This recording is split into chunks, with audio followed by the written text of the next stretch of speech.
А пачынаем з трагедыі. Смерць жыхара вёскі Слаўкава Нясвіжскага раёну Сергея Абрамовіча ў міліцэйскай машыне.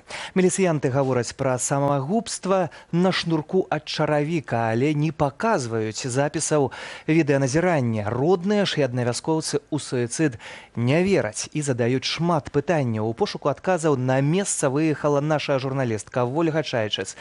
Вітаю, Воля, і што вядома на гэты момант? Добрый дзень. Зараз мы знаходзімся ў Нясвіжы і размаўляем з роднай сястрой Сергея Абрамовіча Інай Русак. Яна кажа, што ў версію самагубства не верыць. Іна, распавядзіце, што ўвогуле вам распавялі міліцыянты, калі ўсё здарылася? Мне позвонили вечером следователь и сказал, что мой брат якобы повесился в милицейской машине на шнурках от ботинка. Я была, конечно, в шоке от этого. Сразу не поверила, попросила подружку, чтобы она меня отвезла туда, в деревню к отцу. Когда я приехала туда, мне следователь пояснил, то есть яны его везли и не довезли. Но дело в том, что яны его забрали со Слаўкава, не повезли у Нясвіж, а повезли в сторону Юшевич, Затурья, Селович, а потом между Селовичами и Погулянкой яны обнаружили, что он якобы мертвый. Но я не могу понять и поверить в то, что человек мог это сделать в милицейской машине. Тем более, что машина, насколько мне потом уже стало известно, что она оснащена видеонаблюдением. То есть видеонаблюдение мне не показывали. И поэтому утверждать, что он это сделал сам, я не верю. И следов от повешения, когда его доставили домой уже с морга, я тоже не обнаружила. Поэтому утверждать, что он это зрабіў, я не могу. Мы папярэдне з вами ўжо размаўлялі пра шнуркі, што была досыць кароткая даўжыня. Колькі прыблізна былі шнуркі гэтыя? Сантиметров 40, больше они не были.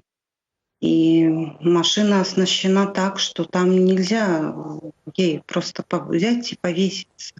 Даже если это, допустим, произошло, то все равно виновник милиция, я считаю, потому что яны ходили проверять поднадзорного, яны должны были оставить кого-то в машине. То есть одного человека яны задержанно не имеют права оставлять. Получается, что никто не видел, никто не слышал, но человека в то же время уже нету. Зараз ідзе следства папярэдняе. Ці верыце вы, што справядліва будуць гэта ўсё расследаваць? Я думаю, что правду нам никто не может сказать. Мы не ведаем, что там на самом деле и як яно было. И в справедливость я тоже не верю.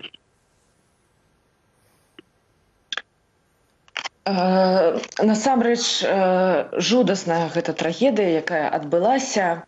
Таксама адзіныя, хто ведаюць праўду, гэта міліцыянты, але паразмаўляць з імі немагчыма. Вы ж таксама спрабавалі паразмаўляць, і ў следчага запытвалі. Я спрашивала у следователя, и он мне задавал вопрос, считаете ли вы сотрудников милиции виновными. Я считаю, что да, потому что як бы там ни было, но получается по ихней вине, по ихней халатности, то, что они не досмотрели, если это на самом деле, а виновные те будут наказаны.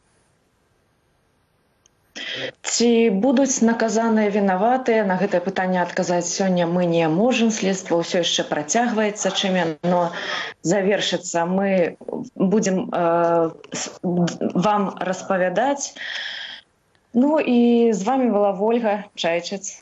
Дзякуй, Воля, за гэтую інфармацыю. Будзем, безумоўна, сачыць за гэтую тэмай смерці ў міліцэйскай машыне ў Нясвіжскім раёне.